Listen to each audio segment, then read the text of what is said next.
This is the exit interview for the Philippines, where I tell you everything I discovered, maybe a bunch of stuff you want to know, and some of the hard truths as well. Please note that these are just my observations.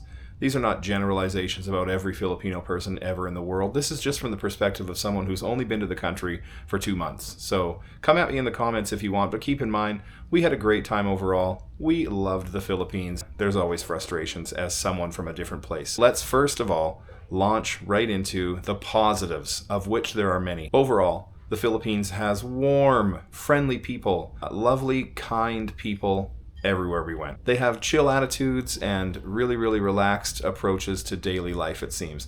The Filipinos that we met have strong family connections, strong family bonds, and really value community. That was evident everywhere we went. They have rich layers of colonial history and war history and provide nuance on in really strong ways. There's a lot of really good remnants of those wars left that can impart a lot of lessons for people who aren't from there as well. So I really appreciated that.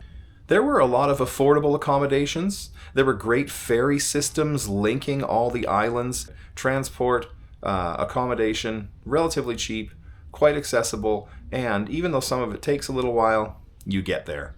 The roads seem overall very safe. Almost everywhere we visited, we felt safe. The driving was safe. There was no feeling like we were taking our life into our hands. Almost all the areas that we visited felt safe and were built around the rhythms and the heartbeat of community. Whether the places seemed to have disadvantages or whether the places were wealthy, there was a warmth that exuded from Filipino people that is really quite remarkable, and we commend you on your country's lovely vibes in this way. The Philippines has tons of amazing singers. There were some that were funny and just kind of uncles that were getting a little tipsy and having fun in the village. But my gosh, talented singers, talented arts and crafts, talented craftspeople generally. You all can make amazing stuff. There is a DIY spirit there as well in the Philippines that we really appreciated. Lots of just getting it done and coming together and making it out of whatever you have. For those of you who are going to visit the Philippines who only speak English, don't worry. Almost everyone we encountered spoke English at least enough to get by, or a ton. There was always someone within an arm's length away who could help out.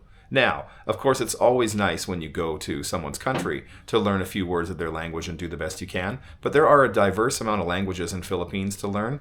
At least 20 of them, if not more. So it was really nice to have this support via English-speaking people all over who were ready to help out in any way they could. Natalia wants me to mention that there is cheap hard liquor there.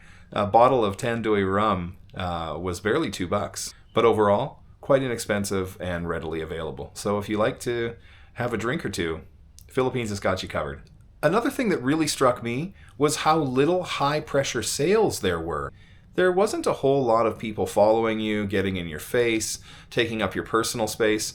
Really polite. And when we said no, we felt like that no was received really well. So that's another thing that we really appreciated about the Philippines. Nothing too over the top with respect to how they tout, and nothing where we felt pressured. There were some younger people, children even, going around and selling stuff who might have asked a couple times, but they were always happy to hear a no and just move along. Thanks very much for that, Philippines. We didn't have to work really hard to avoid touts.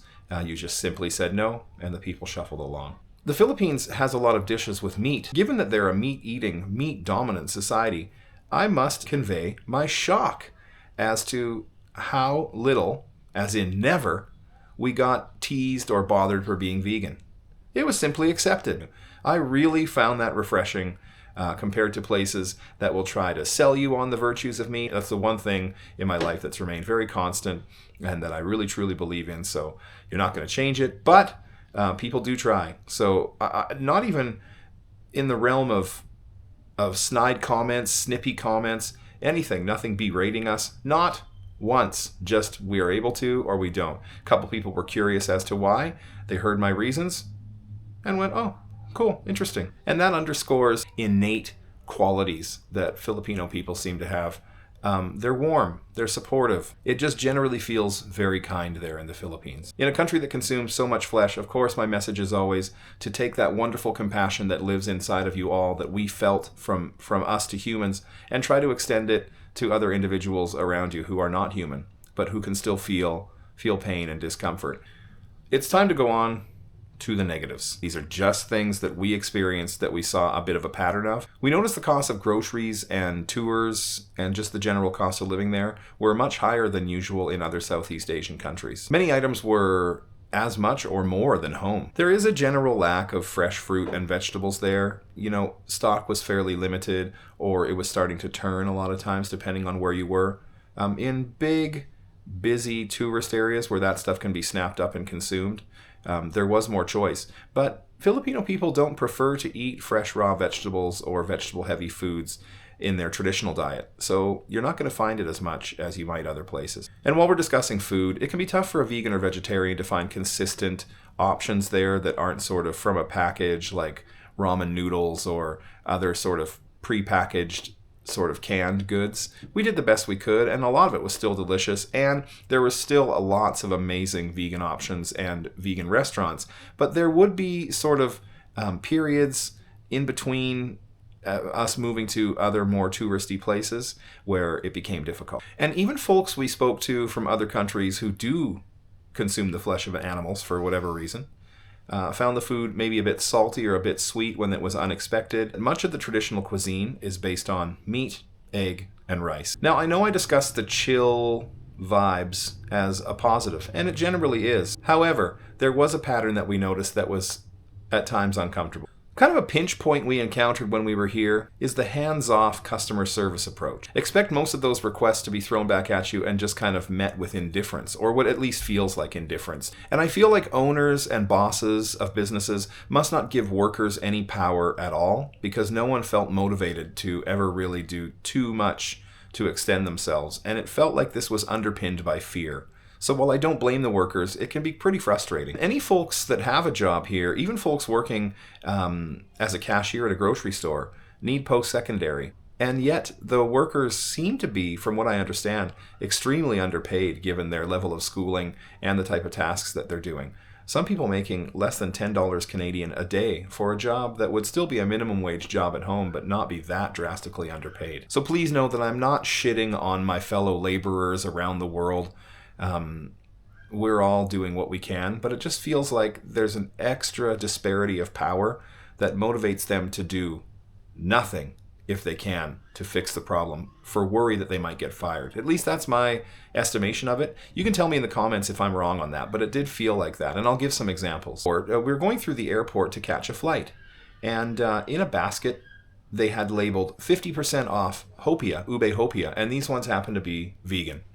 So I took 2 up to the cash, and I said, okay, awesome, I'll take these. The lady rang them in at full price. I said, oh, those are actually 50% off. I got them from that basket. And she said, well, I don't know how to do 50% off. And I said, oh, okay. What do you need to happen? And they said, well, maybe the supervisor. I said, okay, I can wait a second. And she said, well, maybe you can just buy the other ones. And I said, oh, the other ones have pork fat in them, and I don't eat pork. These ones are the vegetarian ones, and they're on sale. I just want to have them as a snack on the plane. And she just kind of shut off. And I said, is it possible you could just bring in one at full price and give me the other one so it's like the same price? Blank face. So she said that I should wait for the supervisor. And I had a few minutes to kill before the flight, so I did. Well, after some time, she came up and she said, there actually isn't a supervisor, essentially saying that she thought I would just go and buy the more expensive ones and not call her bluff. So this was quite frustrating. I just put them down and walked away, because by that point I had spent 15 minutes maybe trying to figure out how to just buy some cookies. This happened a bit on the tours, but one particular instance I can think of is when our lovely friends from Canada and the Philippines booked what was supposed to be an amazing private tour through El Nido's major stops. Now this was $600 Canadian, and it started off with wide promises: 10 sites, 2 combined tours, lunch, activities, etc. There's a video about it, so you can check it out and see it. But as we came along, it just slowly started getting reduced down every time we turned around. A few of the sites were taken off, meals weren't included, and it just slowly became a really perfunctory, technically not very value-filled tour at all. Now, where we were was so beautiful that it thankfully added some value in that way. Even the guide said maybe 30 seconds of talking the entire day. Even leading up to booking it, Natalia and I had to go back and check in like 4 times. It was like getting them to even take our money. It was guaranteed sale. Was difficult. Another example is taking Cebu Airlines. You saw that video perhaps where they checked us in, printed the ticket, everyone just whisked us along, didn't look at the passports, didn't look at where we were traveling, nothing. And then just took our bags, checked them in, and then told us we had gone to the wrong terminal. We should have checked in the bags. The bags might be diverted. We could have missed the plane if we weren't terribly early, just by accident. And actually, the reason we were early was because the cab driver just put us through another express lineup without even really fully checking if that's what we wanted and charged us extra. So that worked out, but it was just this sort of confluence of things that weren't quite right. Oh my gosh. When you're shopping, no one ever has change. No one. And they look at you like it's your fault. You know, if you go to a store, like a grocery store, and something is 405 pesos, and you give a 500, they look at you like, why would you give me that? Why don't you have change? I don't have any change. I'm like, well, you're the store. You know, a lot of times we felt like you're the store. You should have it. Taxis, forget it. Tuk-tuks, forget it. Trikes, forget it. No one has change. Always do your best to stock up on small bills to minimize this as much as possible. Double check the math. Even experienced fruit sellers we found there were having troubles with completing, sort of figuring out how much it was on a calculator and whatnot. I don't know if this is just a locality issue or if this was an attempt at a very low level sort of manipulation, but we did find people needed some help figuring out what the totals were a lot, or would give the wrong totals. So I don't know. Tell me in the comments what you think that's about. The long and short of this is if there is ever an error made by a business, you are going to be the one who fixes it. It's going to be on you.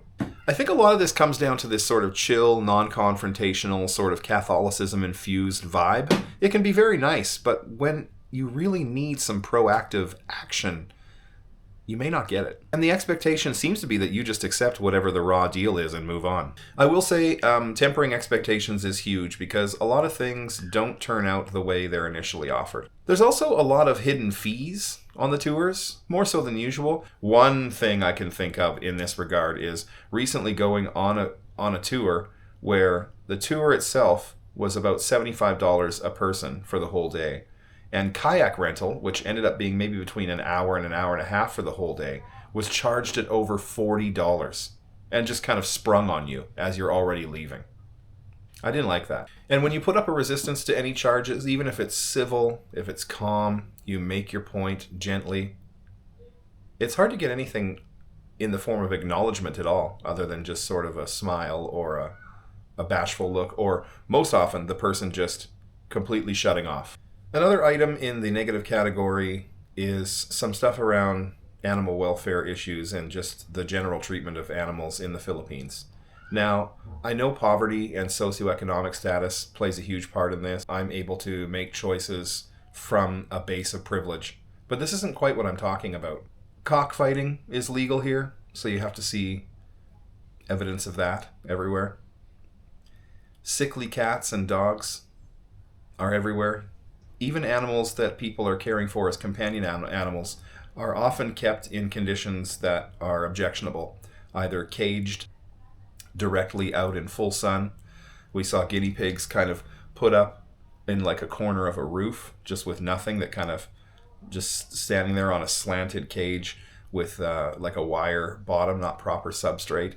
We saw lots of really strange ponds and fish tanks with kind of sad mixes of inappropriate animals. And these animals were kept in conditions that even people who happily eat animal flesh would object to, I promise. We've also seen drivers make no attempt to avoid hitting dogs as they drove past. Thankfully, we didn't see anything too grotesque. And there's also a lot of breeding of companion animals. There's just sick puppies and kittens and being kind of mauled by eager children everywhere. There was a lot of like willful, continuous breeding of dogs with mastitis and tumors in their breast tissue, and just a lot of stuff that is difficult, especially when you're vegan, but would be difficult for anybody who feels like they're compassionate. In the big cities, there are some negatives that you'd expect: traffic and pollution. It's really hot here, so look for places with air conditioning if you are sensitive to the heat. I'm not stating this as a negative, more just like a warning. Mosquitoes, ants, cockroaches. These critters are around, so bring your repellent and do what you got to do to feel comfortable about that. Sunscreen is brutally expensive here, like $30-$40 we saw bottles of it. Any place where they're like, ooh, it's sunny here, they might need it, prepare to pay. So bring your own. Bring enough for the entire time. We had just enough, but we would have been so miffed if we had to pay that exorbitant price for sunscreen. So be sure to bring your own sunscreen. Restaurants and food to a backpacker can also be kind of on the expensive side. If you have a wide open budget and you're just here for 2 weeks, chances are it doesn't matter. But if you're taking a longer trip and you're availing yourself of tours and you're trying to balance food and you're kind of doing it on $10 a day or $20 a day like a lot of backpackers would want, oh, you're going to have to do some pretty intensive planning. You're going to have to use grocery stores. You're going to have to rent places with kitchens so you can cook a lot of your own food. And you're going to have to shop in sort of smaller markets, local markets, and really double check all of those prices because they can wildly vary from one stall to the next. I recommend that you use central markets for cheap produce and sort of everyday basics, international supermarkets for some sale items and things you really need. Overall, we found so much to enjoy about the Philippines. Don't let any of these negatives deter you from going. These are just so you know what to expect. We'd recommend the Philippines to anyone who loves beaches, who loves adventure, who loves snorkeling, and seeing incredible beach areas, resorts, sand, empty beaches, full beaches, beaches with massage, beaches without anything on them. You can literally have any sort of marine experience that you want. Divers, it's your heaven here. Snorkelers, oh my God, it's incredible. Nature lovers, for the most part, there is a lot to see. Those who love big city shopping and nightlife, you're going to love it here. There's 10 cities all over the place, and that's not even the beaches. That's not even the beach districts that have really good parties and really good shopping. No reason to avoid it there if you're thinking it's only just going to be remote beaches. You have that too, but there is always a place to get to where you can get some good shopping. There is a great deal of history and art, cultural activities, and things to learn and see here, more than just beaches, so that helps you kind of pepper in some learning experiences. Filipino people are proud, hospitable, and calm. Generally speaking, most of the areas of beauty are kept very clean. We found a couple of exceptions, but we've been to a lot of other countries that are renowned for their beaches and their historical sites, and those places were a lot more unkempt than the Philippines. Also, food handling practices were generally quite sanitary, and overall, I think Filipino people like to keep pretty clean. So that is my exit interview regarding the Philippines. What did I miss? What questions do you have that I didn't answer? Because I probably just missed it and know the answer. So if there's anything I can help you with, leave it in the comments. Tell me if you've been to the Philippines, what's your favorite place, what you thought of it. Have some real talk, but please do not diss the Philippines or make any sort of racial comments in the comments like that. That is not what this is about. This is about just giving you an unfiltered, reasonable view of what to expect along the lines of customer service, tours, food, handicrafts, the positives, the negatives, and just stuff we noticed. Hit me up in the comments and let me know what I can tell you. Or if I have something wrong or extra right, I want to know more as well. Give me more context so that I can help inform my own opinion and help lead people the right way. For Vegan Everywhere, leaving the Philippines with so much gratitude and thanks for all of the amazing stuff we've seen, I'm David.